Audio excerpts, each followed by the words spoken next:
progress used to mean something you could see. Buildings rising, machines working faster, lives getting longer. But somewhere along the way, progress stopped being about moving forward and started being about not falling off the edge. We're the first generation in history where the question isn't how far can we go, but will we survive what we've already built? Futurists measure civilizations on something called the Kardashev scale, a framework based on total energy consumption. As of right now, humanity sits at approximately type 0.73. We haven't even mastered the total energy available on our own planet. We're still burning the remnants of dead organisms from millions of years ago to keep the lights on. Type I civilization would harness all planetary energy. Type 3 would capture the entire output of the sun, likely through structures like Dyson spheres, would control energy at the scale of an entire galaxy. These aren't science fiction fantasies. They're measurable stages of what progress could look like if we make it that far. The unsettling part is the if. Philosopher Toby Ord estimates a 1 in 6 chance that human civilization will end within the next century due to technological hazards, not from asteroids or supervolcanoes.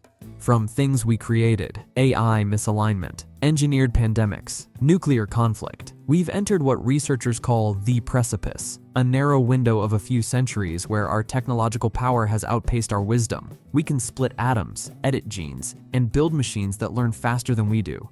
But we haven't figured out how to stop those tools from destroying us. Progress now means navigating a minefield we laid ourselves. The concept of the singularity looms over all of this.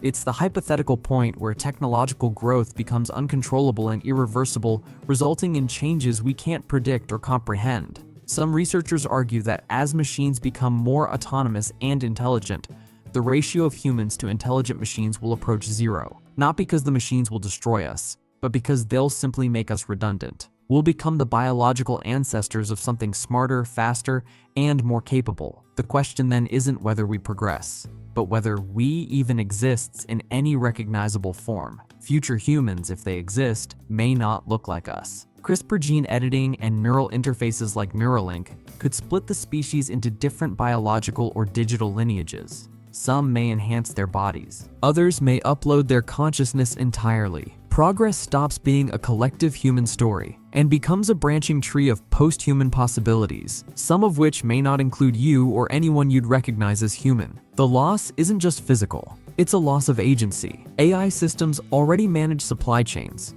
predict behavior, and make decisions faster than any human committee. As they take over more infrastructure, health systems, and governance, the question becomes, are we progressing, or are we building the thing that replaces the need for us to progress at all? Long-termism, a philosophical movement, argues that our generation's most important role is safeguarding humanity's long-term potential. The goal is to reach what they call existential security, a state where the risk of self-destruction is permanently minimal. If we succeed, the future could span millions or billions of years. If we fail, we hit what's called the Great Filter, the point where civilizations either solve global cooperation problems or collapse into totalitarian dystopia or extinction. We don't know which side of that filter we're on yet. Here's what stays with you. Progress isn't guaranteed. It's not a line that goes up forever. It's a tightrope, and we're walking it blindfolded, carrying tools that could either build the bridge or cut the rope. The question isn't whether humans will still understand progress in the future. It's whether there will be humans left to ask.